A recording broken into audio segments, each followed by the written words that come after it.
Sim, agora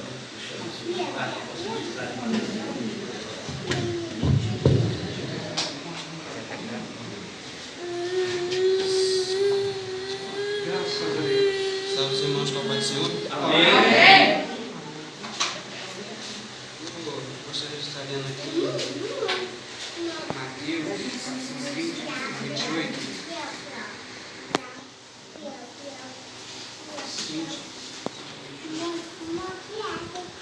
Os irmãos procuram, eu quero agradecer por essa oportunidade de estar aqui pregando aqui nessa congregação.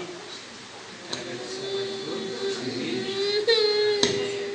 Luiz, grande homem, segundo meu pai, lá no trabalho. Ele fala muito bem do Senhor. Eu quero agradecer muito mesmo por essa oportunidade de estar aqui com todos vocês. Quero também agradecer a toda a igreja por essa oportunidade, em nome de Jesus. Todos acharam? 28 diz assim. Mateus capítulo 28.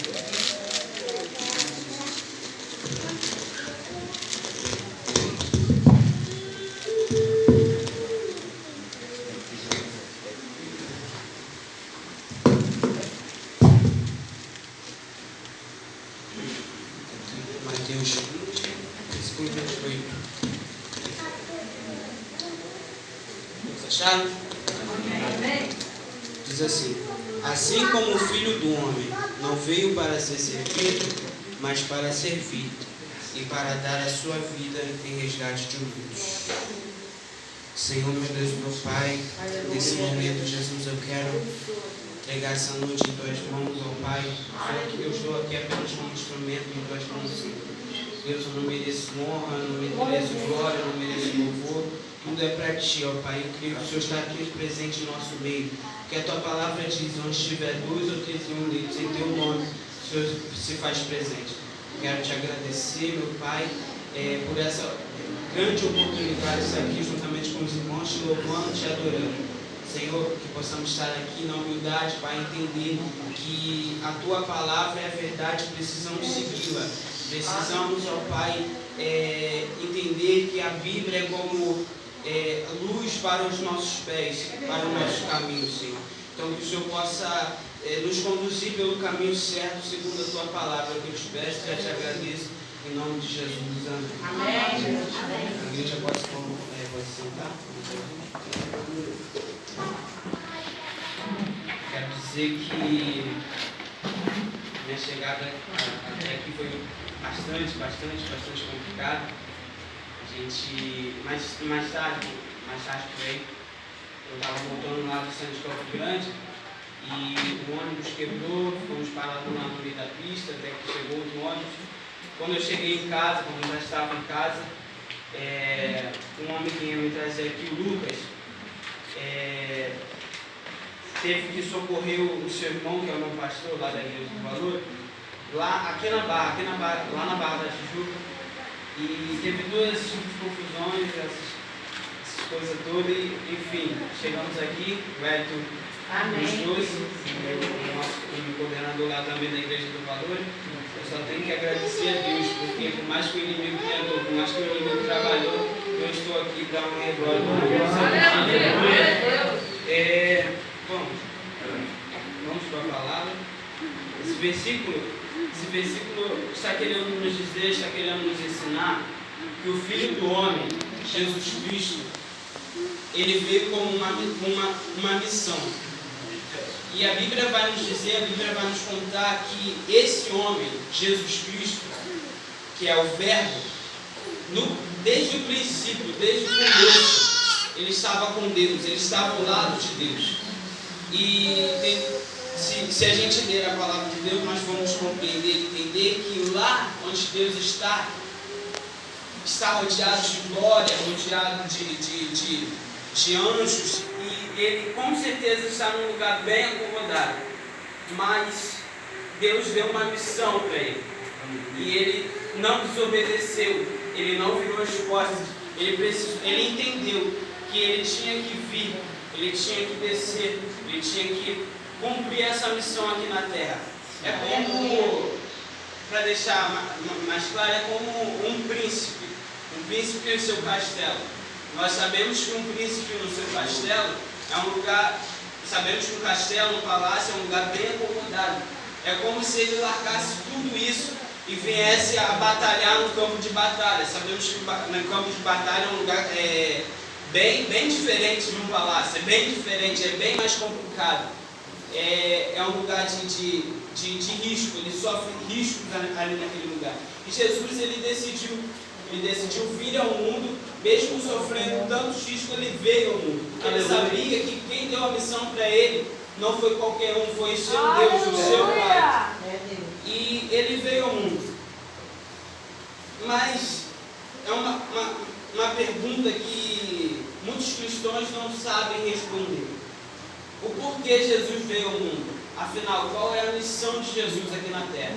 Qual foi a missão de Jesus aqui na terra? Por que ele foi crucificado? Por que ele ressuscitou?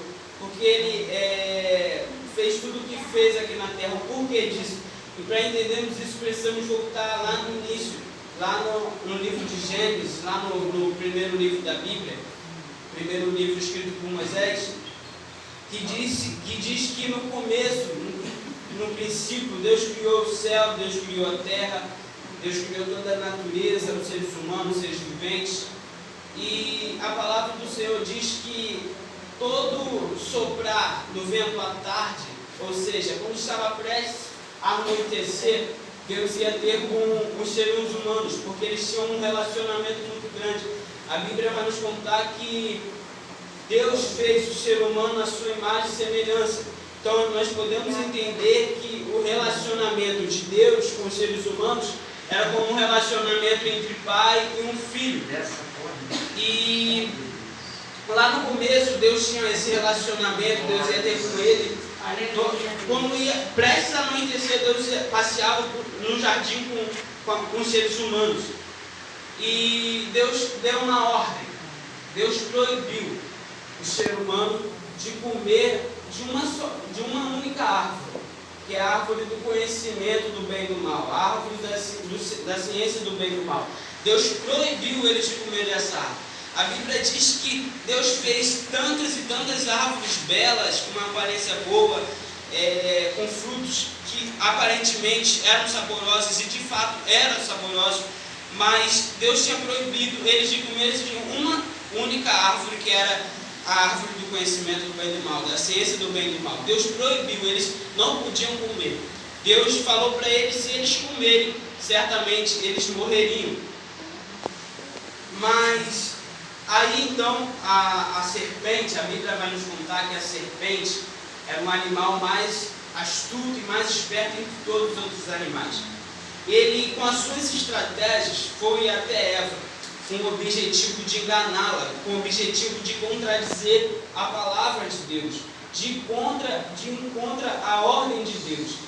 E ele chegou até Eva e perguntou: Eva, estou certo de que Deus proibiu você e seu marido, o seu Adão, de comer de todas as árvores do jardim? Eva disse: não, ele permitiu nós comermos de todas as árvores que quisermos, menos de uma, que é a árvore do conhecimento do bem e do mal, a árvore da ciência do bem e do mal. Dela nós estamos proibidos de comer. Se nós comermos, nós iremos morrer. Aí a serpente respondeu para Eva: Eva, para de bobeira, não é nada disso. Levando para nossa linguagem de hoje, não é nada disso, não é nada disso. Deus sabe que se você comer, seus olhos serão abertos, você será como Ele, você será como Deus. E a Bíblia diz que Eva olhou para a árvore e desejou aquele fruto. Eu entendo aqui, irmãos, que a Bíblia nos diz, que eu acabei de dizer, que Eva olhou para a árvore e desejou. Eu entendo que Eva não estava muito longe da árvore. Eva não estava muito longe da árvore. A única árvore que Deus proibiu de comer, ela não estava muito longe. Tem momentos em nossa vida que a gente passa a dar créditos ao pecado. Tem momentos que o inimigo ele ataca, tem momentos que ele vai contra a nossa vida e a gente dá crédito àquilo. Por exemplo, vou dar um exemplo. a gente vai para ficar pensando em uma certa coisa que Deus não se agrada. A única coisa que nós devemos fazer é repreender e tentar parar de pensar naquilo, mas tem pessoa que dá crédito. E ela deu crédito ao pecado, ela estava perto, ela estava próxima. Eu imagino Eva toda manhã dando uma olhadinha naquela árvore, toda manhã observando aquela árvore que Deus proibiu de comer. E como o inimigo, ele é astuto, ele é esperto, ele atacou o ponto fraco de Eva. Você precisa entender, o inimigo, ele não tem a capacidade, ele não tem o poder de ver, de conhecer os nossos pensamentos. Mas na forma que você expressa o pecado, na forma que você olha, observa, o inimigo ele descobre, ele te ataca por esse seu ponto fraco. O inimigo ele já está condenado. A obra dele é roubar, matar e destruir, ele investe nisso. Se você não ficar esperto, se você não ficar vigilante, ele vai te atacar e você vai pecar. Muitas das vezes nós damos lugar, muitas das vezes nós damos brecha. E quando nós vamos ver, nós pecamos contra o Senhor. Nós se afastamos do Senhor. Mas a culpa não é dele, a culpa não é de ninguém, a culpa é sua, porque você deu brecha, você deu lugar.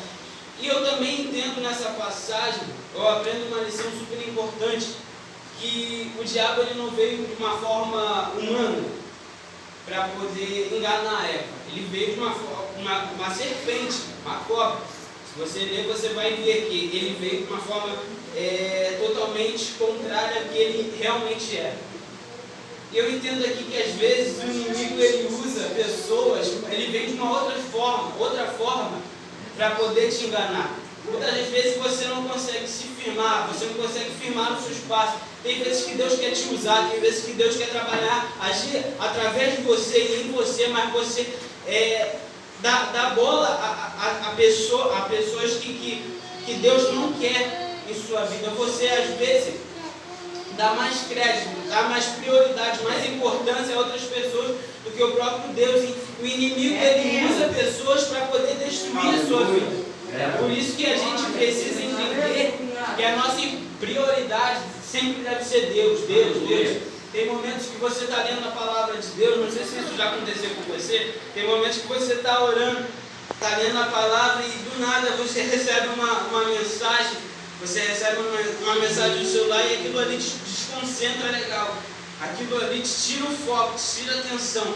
É porque o inimigo, você pensa que o inimigo está de braços cruzados, não, o inimigo está furioso, porque você está lendo, você está orando, você está buscando, e ele sabe que se você continuar nesse caminho, você vai para o céu, você vai ser salvo, e ele vai fazer de tudo para poder inverter essa sua situação, ele vai fazer de tudo que você pode imaginar. Ele vai usar pessoas que você nem imagina para poder te destruir, para poder te tirar do caminho. Você precisa entender que a sua prioridade, seu melhor amigo, não é ninguém que está aqui ao nosso redor. O seu melhor amigo é Jesus Cristo. Ele te ama. Ele disse, eu sou o caminho. Ele é o caminho que nos leva ao Pai. Ele é o caminho que nos leva à salvação. Então você precisa entender que é Ele. A gente precisa focar nele. A gente precisa priorizar Ele em nossa vida. E ela caiu nas estratégias do inimigo. E ela comeu, não satisfeita de ter desobedecido a Deus, sozinha deu para o seu marido também. Seu marido, como sempre, foi e comeu junto o fruto proibido, que Deus proibiu, que Deus ordenou eles não comerem. E a palavra de Deus diz que Deus, como todos os dias, foi no jardim para poder ter um momento de relacionamento com eles. Mas ele descobriu, pela vergonha de Adão, pela vergonha de Eva, Deus descobriu que eles tinham comido do fruto que Deus tinha proibido de comer. E então, a partir daquele momento, dali em diante, o relacionamento que Deus tinha com os seres humanos não era mais o mesmo, porque eles, por causa do orgulho deles, eles foram expulsos do jardim. Eu gosto daquele louvor que diz, por causa do meu orgulho, eu fui expulso do jardim, mas a sua humildade colocou o jardim em mim. A gente precisa entender que o nosso orgulho, o culpado de tudo que está acontecendo, não é Deus. Deus não nos esqueceu, Deus não nos abandonou. O culpado de tudo que está acontecendo hoje é nossa. Por causa do nosso pecado, tudo isso está acontecendo. A pandemia, tudo isso, as maldades, tudo que essas coisas que estão acontecendo hoje, que você vê no jornal, não é culpa de Deus. Deus não nos esqueceu, Deus não nos abandonou. Nós que abandonamos Deus, nós que esquecemos dele, nós que se afastamos dele por causa do nosso pecado. E a Bíblia diz que a partir daquele momento, o relacionamento que Deus tinha com a humanidade já não era mais a mesma por causa do pecado. O pecado da humanidade estava afastando Deus deles. E dali em diante as coisas só foram piorando. Dali em diante as coisas foram de mal a pior. A Bíblia vai dizer que chegou um ponto que só Noé, só um homem era fiel a Deus entre toda a humanidade, entre todos os outros homens, entre todas as outras pessoas. Chegou um ponto tão absurdo que só um homem era fiel, só um homem era justo. E a Bíblia diz que o coração de Deus pesou. A Bíblia diz que Deus se entristeceu com aquilo. Decidiu mandar sobre a terra, mandar sobre a humanidade de novo. Decidiu poupar apenas a vida de Noé e a sua família, porque eles eram fiéis, eles eram justos. Nós precisamos entender que nós precisamos estar na barca, porque a qualquer momento o dilúvio vai vir. Deus vai mandar o dilúvio, vai levar. Se você não estiver preparado dentro da barca, você vai cair, você vai junto. Então você precisa estar atento, você precisa estar ligado, você precisa estar preparado para esse grande dia que está chegando, que Jesus está voltando. E naquele momento Noé estava preparado. Então Deus falou para ele: construa uma barca. Tem momentos que Deus manda fazer alguma coisa e nós não entendemos no começo, nós não entendemos no início. Mas Ele não quer que você entenda, Ele não quer que você compreenda, Ele quer que você obedeça, apenas isso. Que você seja obediente a Ele. E Noé foi obediente, construiu a arca. Deus deu livramento a ele e a sua família por causa de sua atitude. E então Deus poupou eles, poupou alguns dos animais, a minoria, e dali em diante foi crescendo a humanidade novamente, porque Deus tinha destruído toda a humanidade, tinha destruído todos os animais por causa do pecado. E dali em diante a humanidade foi crescendo, foi nascendo e tudo mais. E a palavra de Deus diz que eles continuaram com o seu coração duro, continuaram com a sua insistência no pecado. Tem a passagem do Torre de Babel, tem a passagem de Sodoma e Gomorra. Eles continuaram no caminho errado. E a palavra de Deus diz que não tinha um dia que Deus não ficava irado. Não tinha um dia que Deus ficava feliz com a humanidade. Não tinha um dia. Até hoje, não tem um dia que Deus não fique irado. Ele pode ficar feliz com você por você estar fazendo as coisas certas, mas tem pessoas que estão fazendo coisas totalmente erradas. Você precisa entender que não é você apenas você que é amado, mas aqueles que estão lá no mundo, aqueles que estão com o coração cheio de maldade, cheio de ódio, eles também é amados. Deus enviou Jesus pela vida deles também. E por isso que a Bíblia diz que Deus fica irado todos os dias. Todos os dias Deus fica irado. E com aquela situação Deus estava totalmente irado. Então ele tomou uma decisão. Ele decidiu separar uma nação, separar um povo para o servir, para o adorar, para o exaltar como um Deus, que era a nação, o povo de Israel. Deus prometeu a Abraão que faria da descendência dele uma grande nação, um grande povo. E assim fez uma grande nação, um grande povo. E a Bíblia vai nos contar que lá no livro de Êxodo, que Deus começou a operar, Deus começou a trabalhar e libertou o povo de Israel da mão dos egípcios. Libertou o povo de Israel da escravidão lá na terra do Egito. E a Bíblia diz que com isso Deus foi cuidando, Deus foi trabalhando, Deus foi abençoando aquele povo. Aquele povo começou a crescer, isso começou a preocupar.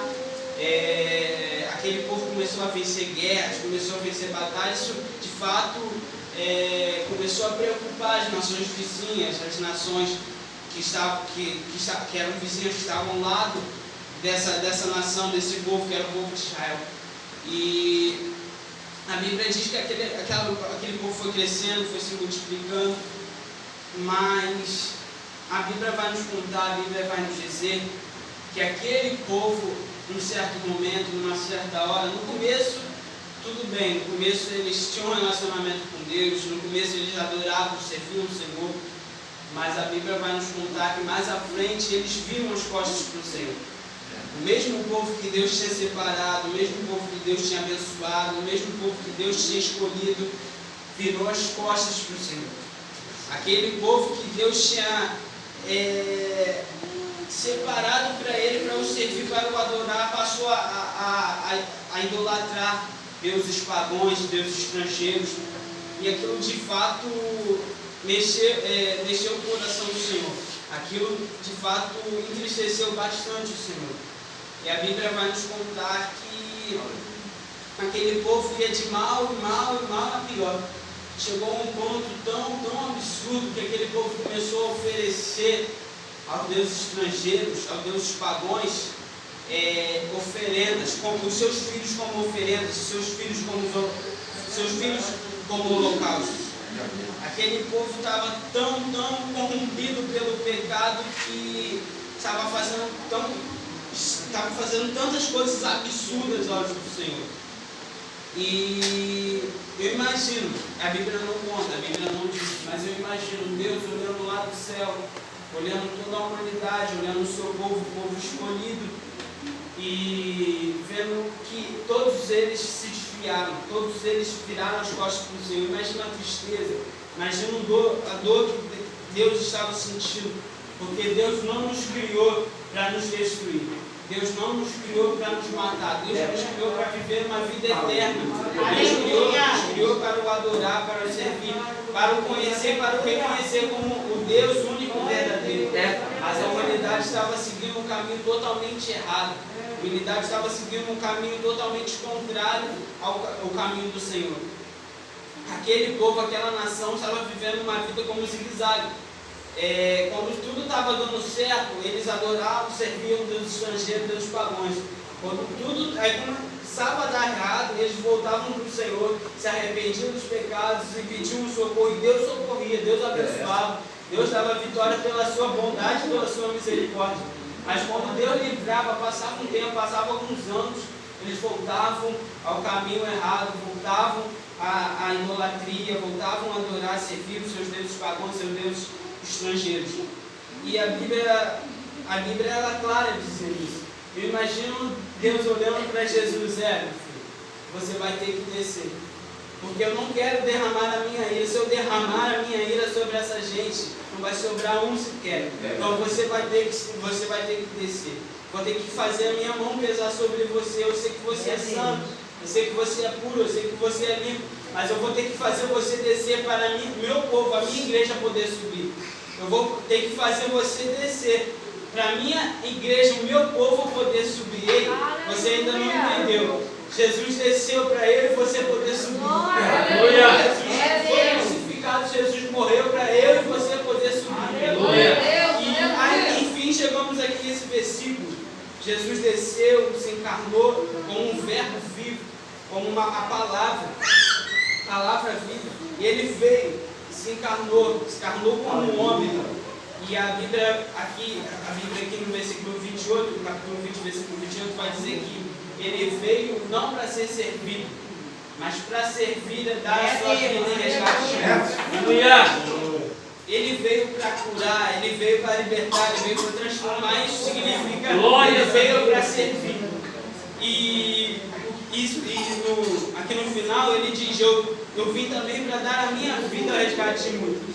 A Bíblia vai nos contar que ele foi crucificado. Eu não sei se você já assistiu uma novela ou assistiu um vídeo de como eram as crucificações, como foi a crucificação de Jesus. Eu imagino que foi bem pior do que tudo isso que eles contam, tudo isso que eles relatam. A Bíblia vai nos contar que ele foi descoteado, que ele recebeu uma coroa de espinhos, que encravou na sua cabeça, E tudo isso aconteceu para cumprir a palavra, para cumprir todas as profecias e para nos salvar, para resgatar a nossa vida, para resgatar a nossa alma. Ele fez isso, ele morreu ao primeiro dia e ele ressuscitou ao terceiro dia para eu e você se tornar novas criaturas. Porque se ele não morresse, se ele não morresse e não ressuscitasse, nós não seria possível nós se tornarmos novas criaturas. Não seria possível nós estarmos aqui. Então foi preciso ele morrer, foi preciso ele ser crucificado, no terceiro dia ele ser ressuscitado, para que eu e você podemos receber um novo coração, podemos receber uma nova mente, novas vestes, uma nova criatura. Por isso que eu digo que nós somos um milagre. O maior milagre de todos os outros milagres foi nascer de novo. Foi o que Jesus fez por nós, que Jesus fez pela nossa vida, pela nossa alma. Nascer de novo. Esse é o maior milagre de todos os outros milagres. Você tem que entender que Jesus, quando morreu na cruz e foi ressuscitado ao terceiro dia, a graça de Deus passou a ser manifestada. Se você não sabe o que significa graça, graça significa favor imerecido. Deus fez algo por nós, Deus nos fez um favor, prestou um favor que nós não merecemos, que foi morrer e foi ressuscitar ao terceiro dia. E aconteceu isso, e muitas das vezes nós pensamos que Jesus Cristo, quando morreu, Jesus Cristo, quando foi crucificado, quando ele sofreu, nós pensamos que o inimigo ficou feliz por isso. Mas eu tomo a liberdade de dizer que não foi bem assim. Acredito, mas que quando Jesus estava sendo crucificado, todo o inferno ficou numa angústia tremenda, porque eles sabiam que Jesus Cristo ele havia de ser crucificado e ressuscitado no terceiro dia. E ele fez isso para as obras do diabo, as obras do inimigo serem destruídas. Jesus fez isso, ele veio para poder destruir as obras do inimigo, destruir as obras da humanidade, as obras do diabo contra a nossa vida. Esse amor é um amor tão grande que às vezes a gente não compreende, às vezes nós não entendemos. Às vezes nós queremos achar ser amado, querer ser amado no mundo, achar um amor no mundo, alegria no mundo. Eu vou te dizer, você nunca irá encontrar uma prova de amor maior do que essa, que Jesus fez por você e por mim, que foi ser crucificado e ao terceiro dia ser ressuscitado. Eu queria pedir para a igreja se colocar de pé. Aleluia, Deus. Graças a Deus. Eu estava em casa ontem, de fato eu estava muito nervoso por causa desse dia. E ontem eu fui numa oração lá na igreja, e a mulher disse lá na frente, ela recebeu uma oportunidade e disse: não temas, filho, eu sou contigo. Aleluia. Depois daquilo que eu ouvi, eu fiquei mais tranquilo. Aleluia, Deus. Porque eu estava realmente muito nervoso.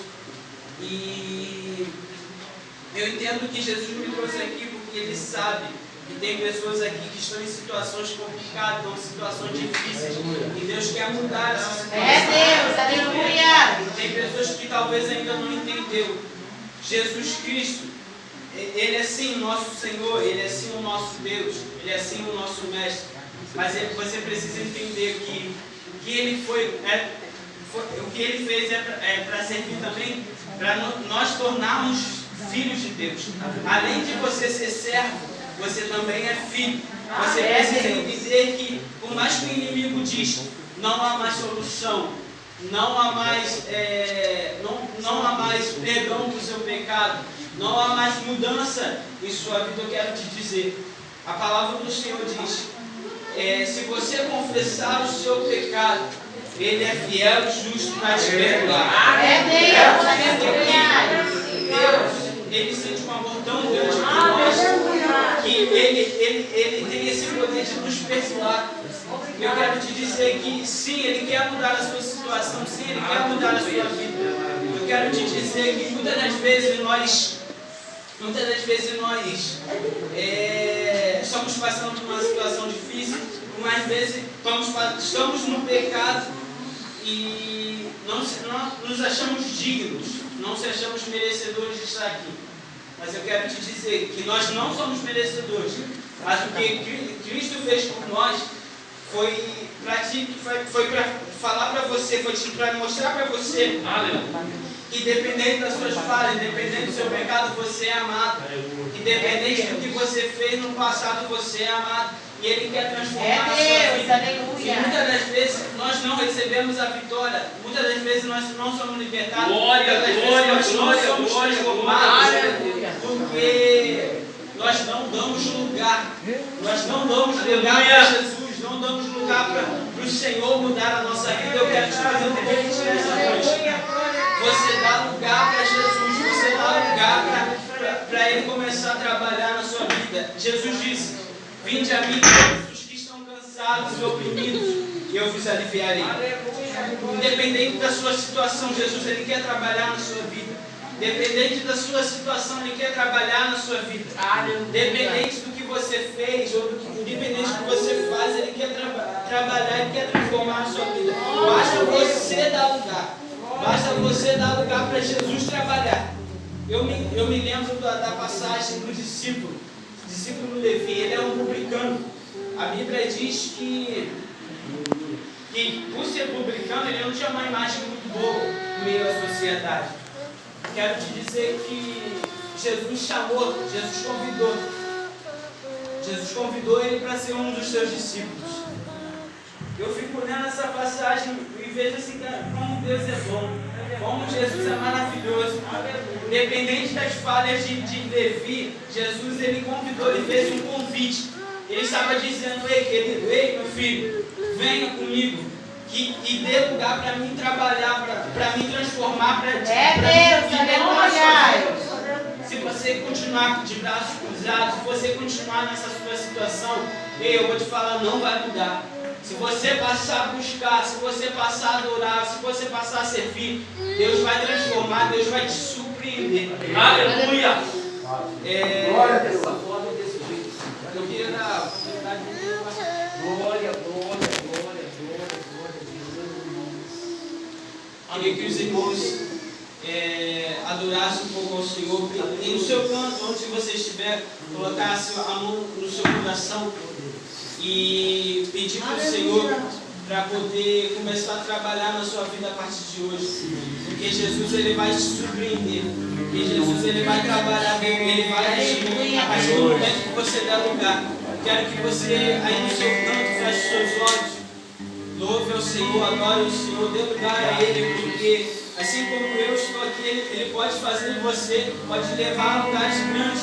Basta você entender que você precisa, você é dependente dEle. Graças. Aleluia. Aleluia.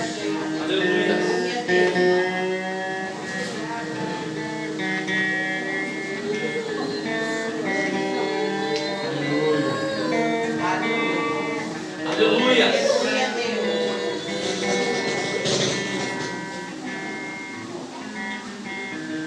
Louvado seja o teu nome. Tu é maravilhoso, Senhor. Tu é tremendo, Deus. Obrigado, Jesus. Aleluia. Deus poderoso. Glória, glória, glória, glória a Deus. Aleluia. Deus poderoso. Louvado seja o teu nome. Glória ao teu nome, Senhor. Aleluia. Glória a Deus. Você tem a liberdade de glorificar o nome do Senhor. Aleluia. Deus, irmão. Aleluia. É tremendo. Glória a Deus. Aleluia. Deus, Aleluia.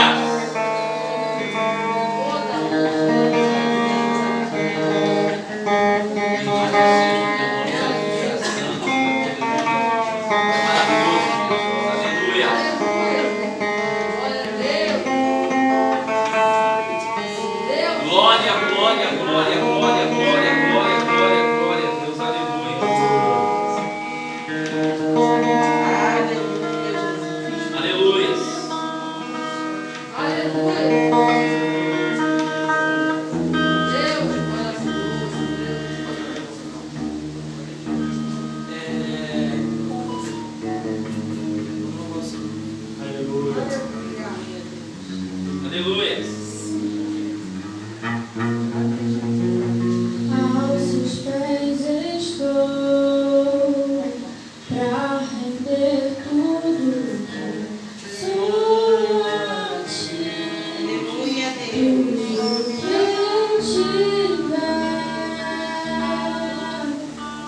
Receba aqui, Senhor, o meu perfume, minhas lágrimas, que melhor carinho. Basta olhar no seu rosto, fiquei do lado logo que te vi. Aleluia, glória a Deus. E todos os meus Aleluia. Louvado seja Deus. vou derramar diante Oh, de Deus, ti. aleluia. Deus poderoso. Eu Deus quebro meu vaso, eu quebro meu vaso. Louvado aos seja teus Deus. pés, aos pés do meu amado. Eu quebro meu vaso, Aleluia. eu quebro meu vaso aos teus Oh, Deus, pés, aleluia. aos pés do meu amado. Obrigado, Jesus. Obrigado, Senhor. Do perfume derramado, Eita a Deus. sua presença vai mais. A sua Aleluia. presença vai mais. Santo, santo, santo. Aleluia. Não importa o preço. Aleluia. Do perfume derramado, a sua presença vai mais. Meu Senhor, aleluia. E deixa quem quiser falar, importa o que vão dizer, puxa o preço que custar. É. Eu quebraria o vaso outra vez. Aleluia. Deixa quem quiser falar, importa o que vão dizer, puxa o preço que custar. Eu quebraria o vaso outra vez. Meu Senhor. Deus, aleluia. Meu vaso, Deus poderoso. eu quebro meu vaso aos teus pés, aos pés do meu amado. Glórias a Deus. Meu vaso, eu quebro meu vaso aos teus pés, aos pés do meu Glória a Deus. amado. Obrigado, Jesus. Aleluia. Graças a Deus. Santo, santo, Graças a santo. Deus. Graças a Deus.